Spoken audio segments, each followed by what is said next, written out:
from the beautiful Lime Rock Park in Connecticut. Welcome to Luke Luck's International Championship Sedan Racing.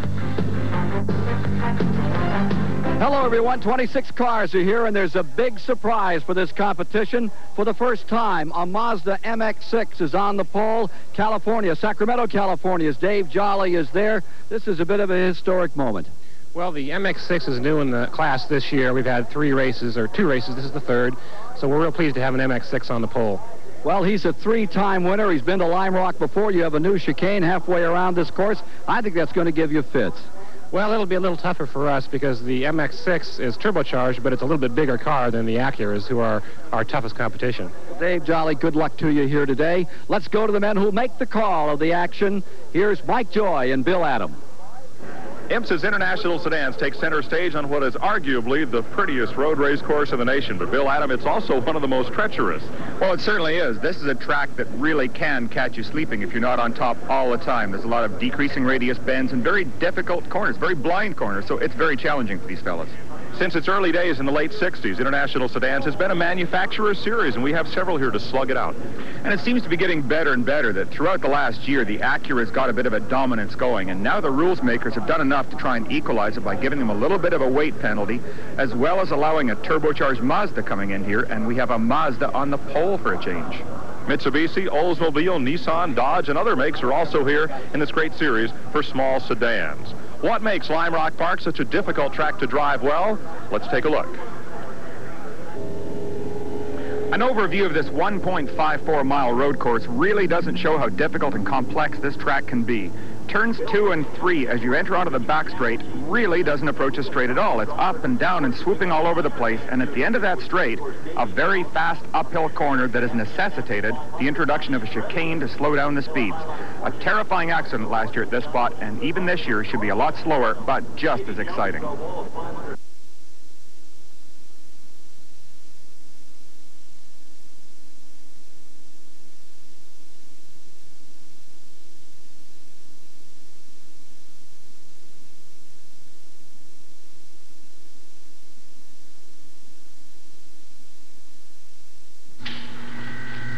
This engineer will spend the next 12 hours hurtling through the darkness in an Acura Legend sedan. He's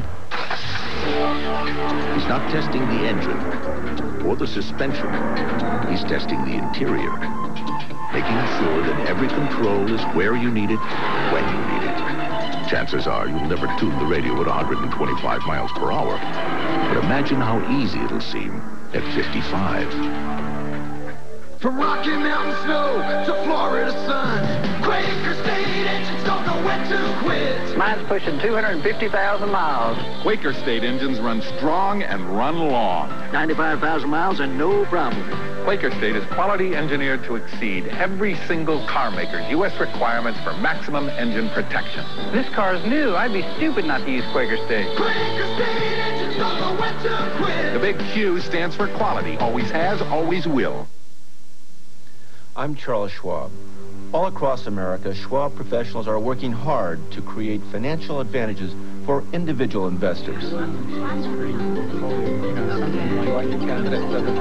In over 100 offices, we provide investors with fast, accurate investment transactions.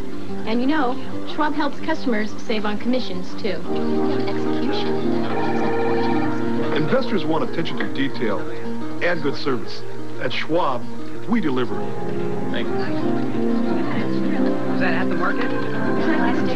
People can't always invest between 9 and 5. That's why we're here 24 hours a day. So call us anytime. It's easy to find out more about Schwab. Just give us a call.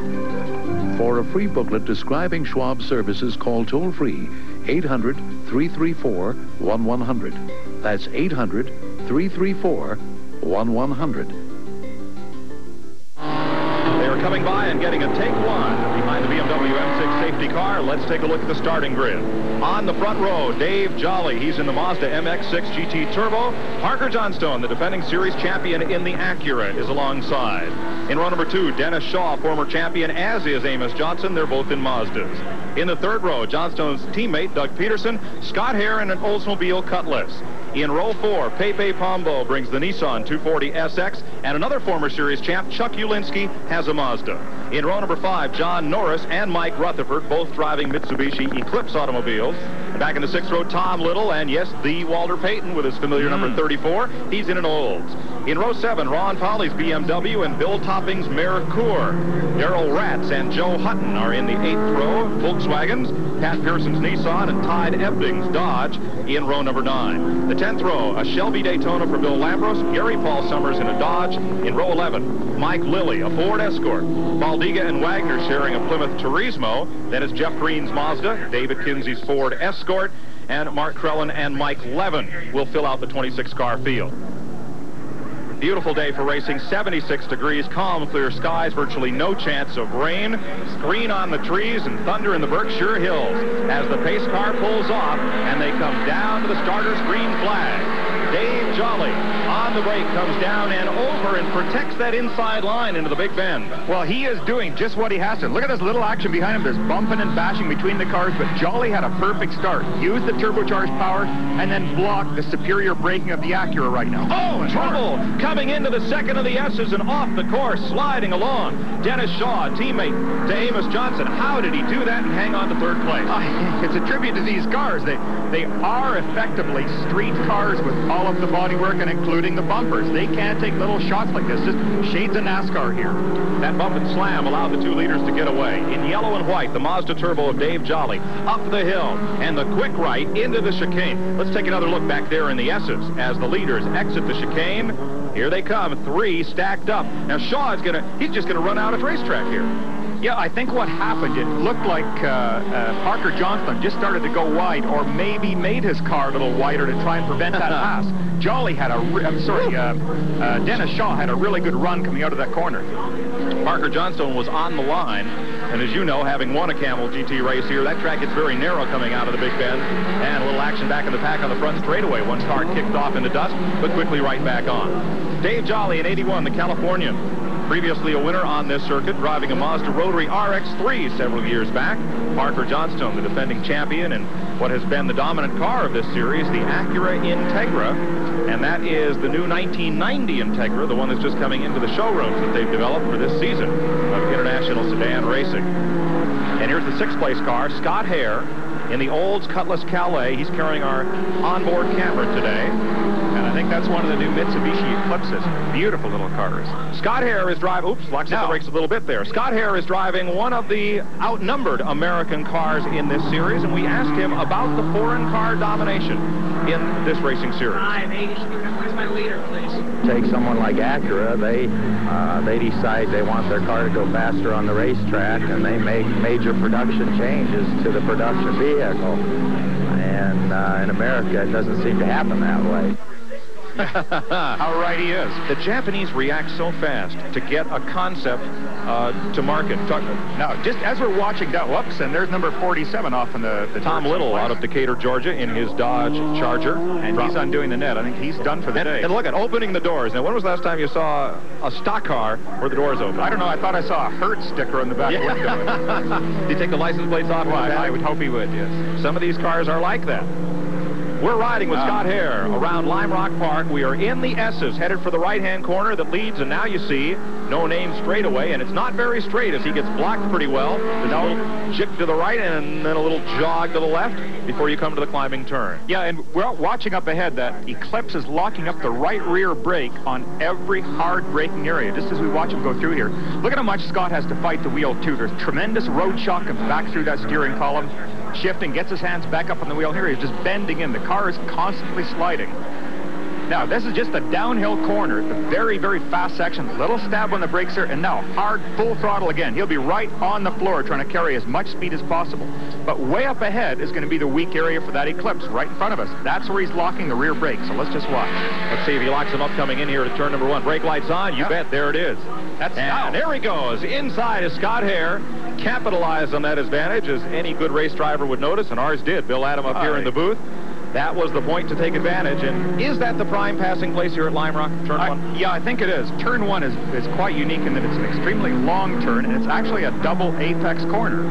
So it gives you so much room going in. You can afford to go in very, very deep because of the length of the corner.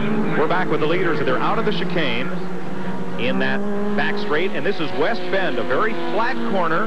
It leads to the bridge, and the bridge is actually kind of down the hill a little. You go down that back straight, and you feel like you're going to drive straight into the side of the bridge, and then the pavement drops out from under you, like a roller coaster ride there. Oh, it is. It's quite intimidating when you approach it.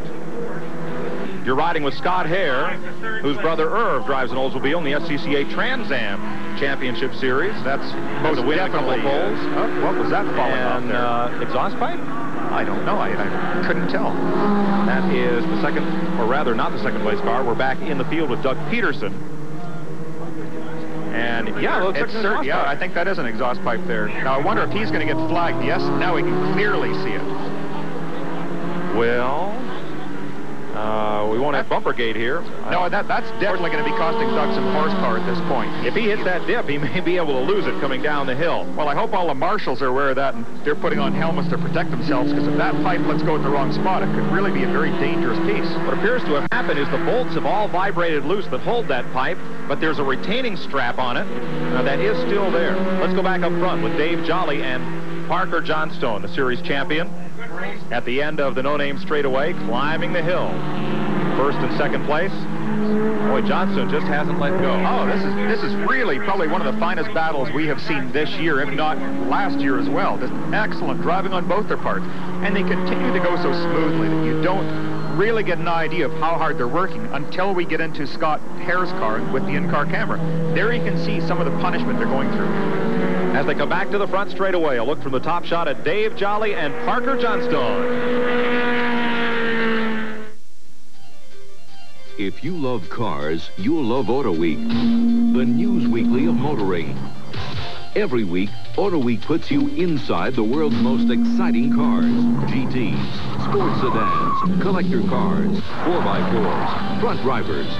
Auto Week makes you an insider with industry news, personality profiles, old cars, columnists, the best classified anywhere. And nobody covers racing like Auto Week. You get the fastest coverage of Formula One, sports cars, stockers, Indy cars. It's all in Auto Week, the news weekly of motoring every week. Call 1-800-554-3000 for this July 4th holiday special. Get Auto Week at our lowest price ever, just $16.25 for 52 issues. Hurry, this offer expires July 6th. Save 84% off the newsstand price. Call 1-800-554-3000. Let Auto Week make cars come alive for you every week at our lowest price ever. On Speed Week this Thursday evening at 7:30, a 4th of July weekend celebration with NASCAR at Daytona and the Indy cars at Cleveland. Speed Week, the motorsports coverage you deserve, Thursday at 7:30. We have a new leader. Parker Johnstone has gone to the front. He did it at the downhill. Got past Jolly, set him up at the downhill, and coming down the front straightaway, took him right at the start-finish line. Well, we know that move works if we need it later on, right? Now, it appeared that Parker was able to stretch out a lead or at least close up all through this section back here. Let's see if Jolly is able to keep it close enough. He has to stay within touch to use that horsepower if he wants to regain the lead at all, and it looks like he's losing ground right here. This is what I love about Lime Rock Park. If this were a pure horsepower track, Jolly would have been long gone. If it were strictly a handling track, Johnstone would have disappeared. But the combination of the front straightaway and the twisty back section have kept them together quite well. It's excellent, and we can watch here too. They're heading towards West Bend, very, very fast corner, and now the piece of track right in front of them. This is where Parker set up the pass last time. Extremely fast downhill. The cars are really bumping and sliding all across the roadway. Look at that, right? In fact, there again, he's used up more than the roadway. Now watch Jolly. That may have given him a little bit of an edge here. And the Mazda's off in the grass as well, coming behind them a good distance back. The third place car. And Parker's doing a little blocking right there. In fact, a lot of... Oh, they're off in the runoff area. They are both off the track. And nobody stopped. Johnstone got it back on the pavement first. And here comes the Mazda. The Mazda of Amos Johnson, and he nips Jolly for second spot. Unbelievable. Parker Johnson was worrying so much about late braking that he went past the braking spot, and Dave Jolly followed him. He thought, well, if he's going to go in that deep, I'm going to try it too, and they both lost. And the only thing that saved the lead for Johnstone was he sucked Jolly right in there with him. Just amazing turn of events. Now here, this is a replay of it. You can see Parker is sliding sideways, and the thing that is saving him again is he scrubbed off a lot of speed in the pavement. Look at the speed differential here. Jolly can't do anything. His momentum is carrying him further onto the grass. Parker, meanwhile, is still back on the pavement, and he can accelerate away and try and re-salvage that lead if he can. Yeah, Jolly was set up for the outside pass at the end of the straightaway to try to get alongside, so when Johnstone got sideways, he couldn't cut back low. He had to go to the grass. Gosh. Oh, and he almost got off again. Boy, and Amos Johnson, too, right to the edge of that roadway. Let's see if this will spur Amos into one of his patented late race charges here and try and regain it. There's Mazdas 2, 3, and 4 in our picture. Folks, it may not look it, but this track for a race car is extremely narrow. And you see those drivers driving off in the dirt. That's not by design. It's just by there's only so much roadway to use. And they're using it all. Oh, I've seen them use more of the dirt than I ever have today.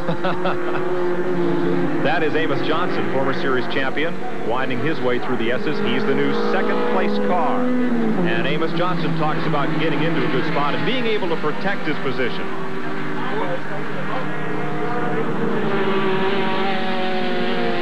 It's a very wide track going in there. There are several different lines that you can take. You can set up wide and brake late, or you can dive in early or try to go under someone, or you can put two wheels in the dirt and go in that way if you want to. And we'll expect when they get down to turn one that Johnstone may do just that if the occasion arises. We just saw there that Amos Johnson was unfortunately upset again, doing a little farming out there at the start of the main straight here. But Johnson just unfortunately got tangled up with a back marker, and that's allowed Dave Jolly to close right up. And off the track, Mike Levitt of Philadelphia in his Volkswagen Golf. He is done for the day. The IMSA official sending him to a position of safety. The battle is for second, and Johnstone can look at that one in his rearview mirror with a little sigh of relief. Well, fellow Mazda driver behind him. It's not as bad as it could be for him. I'm sorry, I meant Johnstone, the leader. Oh, if you go back, looking back and seeing two guys going side by side like that, you just sit there in the car and they have to kind of rub your hands together and say, if they get racing behind you. No, I think he would probably worry about a little teamwork here coming up, because Jolly and Amos Johnson will work together, and it's almost like NASCAR in the draft, that if they can get something going more quickly down the straight by using the two cars together, they certainly will try. This track is 1.54 miles around, so there aren't too many places where that draft will come into big play. Down the hill, lapped car just ahead. That's the Mercure, number 19, Bill Topping. And doesn't get the best line for those Mazdas trying to move up. Let's go to Ken Squire. Amos Johnson won a year ago here at Lime Rock. Terry Drum is with me. What's he saying there in second place? He's not saying very much, but he's happy to be there. Does he ever say very much? No, he just does his job. And he's doing it well. Let's go back to Mike Joy. Amos is one of those slow-talking, fast-footed fellows from Raleigh, North Carolina. Boy, he is a racer, though. Dave Jolly right with him. Second and third place we're watching right now. The Oldsmobile of Walter Payton sitting there. There's that VW Golf that went off and with mechanical trouble at the same point. Now, this is also where Johnson got blocked the last lap. He just is not having good luck with traffic. Oh, a little better this time. At least he got cleanly by. And it appears that both he and Jolly are closing slightly on the Acura. This track is so tight, though, this is not a track where you can just pass them where you catch them like some of the more open circuits. They're headed down the hill and back to the front straightaway in front of this teeming crowd at Lime Rock Park. We'll be right back.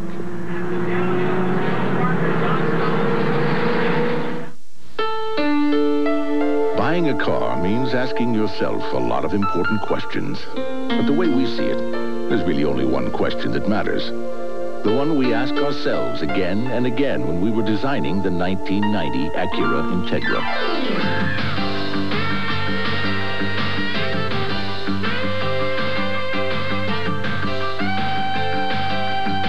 Is it a joy to drive?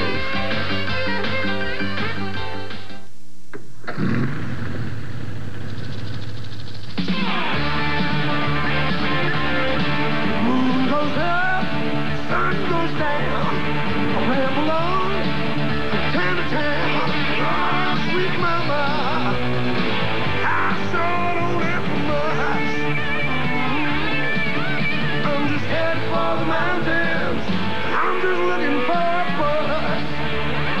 lead. We're riding along with Scott Hare at Lime Rock Park through West Bend and down the hill. Bill Adam. Once more building up the courage. See him just pop a little courage pill into his mouth there. Here he go, just back and forth. Watch his hands on the wheel. Boop. Over the bump, the car gets real loosened. That's the point when it's so difficult to leave your foot on the gas and keep that momentum going. All your instincts are saying, let off, let the car settle down. But you have to, for fast lap time, you've got to leave it down. Now, if you go to Skip Barber's school here at Lime Rock Park, he'll tell you at that downhill corner, you want your inside apex at the end of the yellow curving. He's catching it right at the beginning, and that may be why he's getting to fight that wheel all the way through the corner as it bounces along there. There's a look at the car. Perhaps that car has a little bit of a push to it, and it's understeering as it's going into the corner, so maybe he's doing that to try and compensate. A little compensating right there over the ripple strip.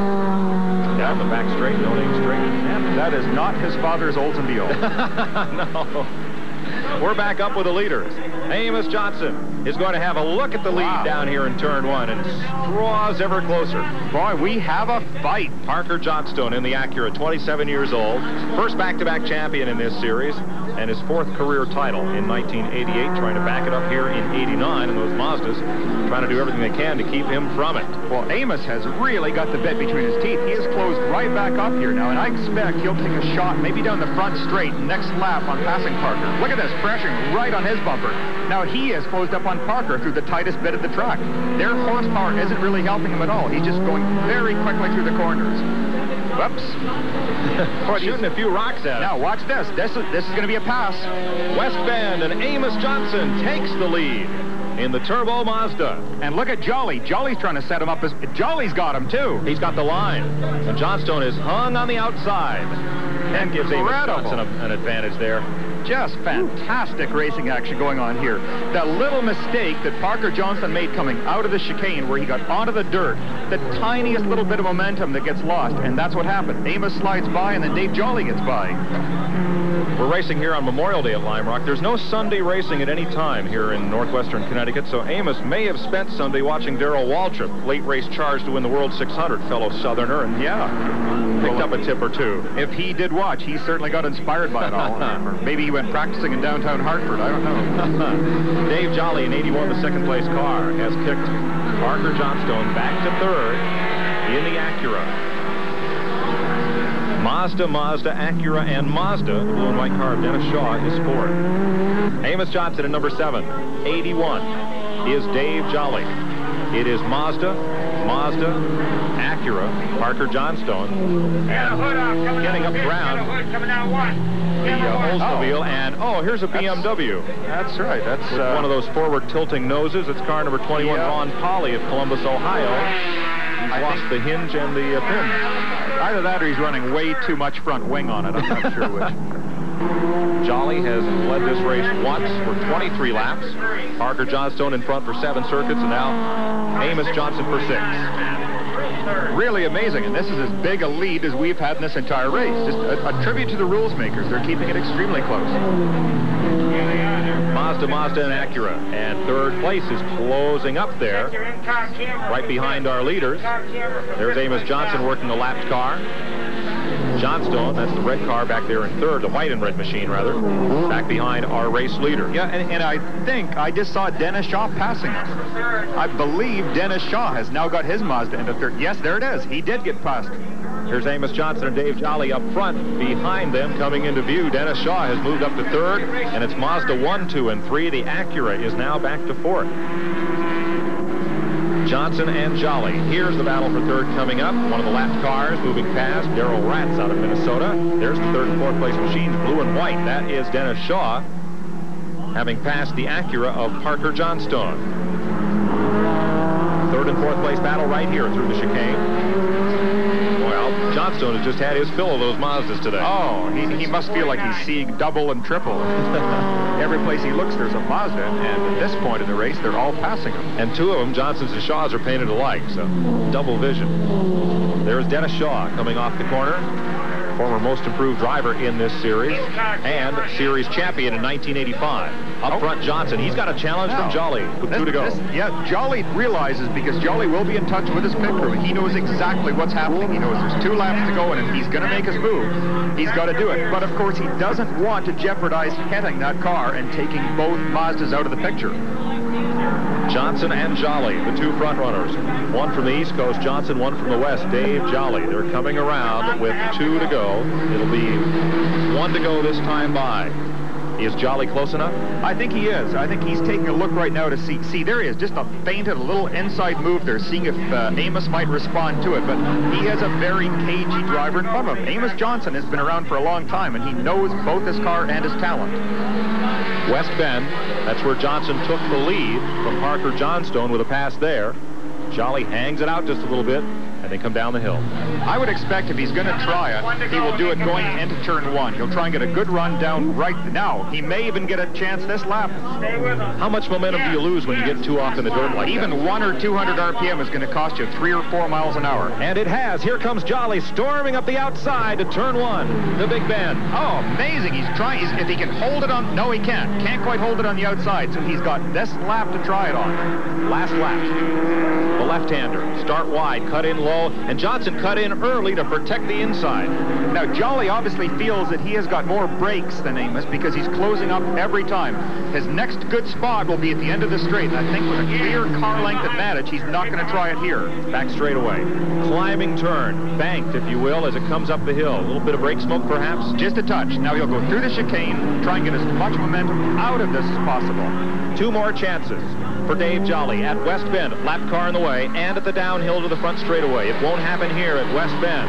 Bill Adam take us down the hill for the final time. Okay, here is a break. Now, Amos has to go on the inside, doesn't have the optimum line, but Jolly is forced to do the same thing. I don't think he can do it. The lapped car in a bad spot for Dave Jolly. Amos digs to the inside, trying to get away from drafting Dave Jolly, and wins it by a car length or 2. Just a sensational battle and a really great victory for Amos Johnson. Outstanding racing today. 18th career IMSA International Sedan victory for Amos Johnson of Raleigh, North Carolina. His team, Highball, enjoys nearly 40 victories in this series with the different drivers he's had over the years. We'll be back to meet Amos Johnson in Victory Lane right after these messages.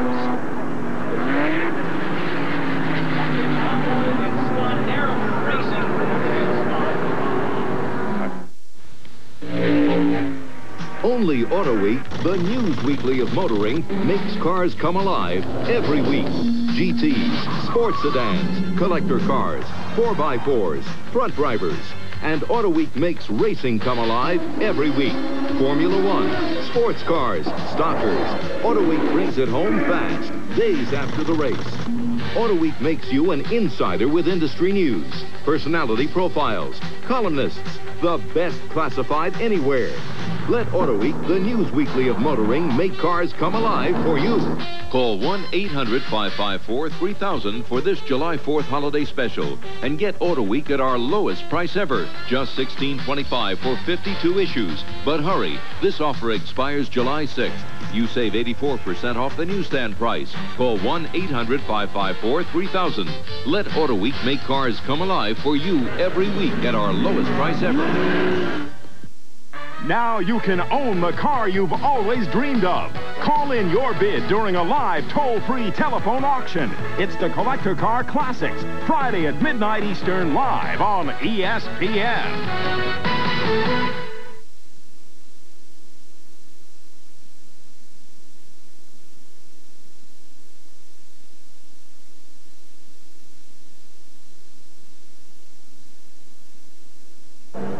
After a tremendous run and that great duel in the main straightaway with Parker Johnstone that gave him the win, your crew says you don't say much on the radio during the race. Well, I could see where I was, and so we didn't have to do much talking. It was just a matter of hanging in there, and I was trying to conserve my tires a little bit at the first, and the Yokohamas were still there when I needed them right there at the end. So that was great. The old MX-6 worked great. Looks like you set him up coming down the hill onto the main straightaway.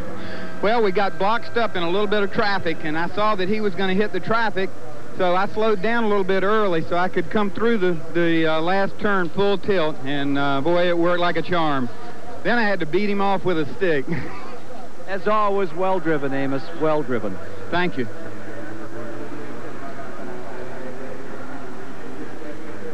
Amos Johnson, the winner at Lime Rock. For Mike Joy and Bill Adam, I'm Ken Squire, and that's the story of the Luke Clutch Championship race here at Lime Rock for 1989.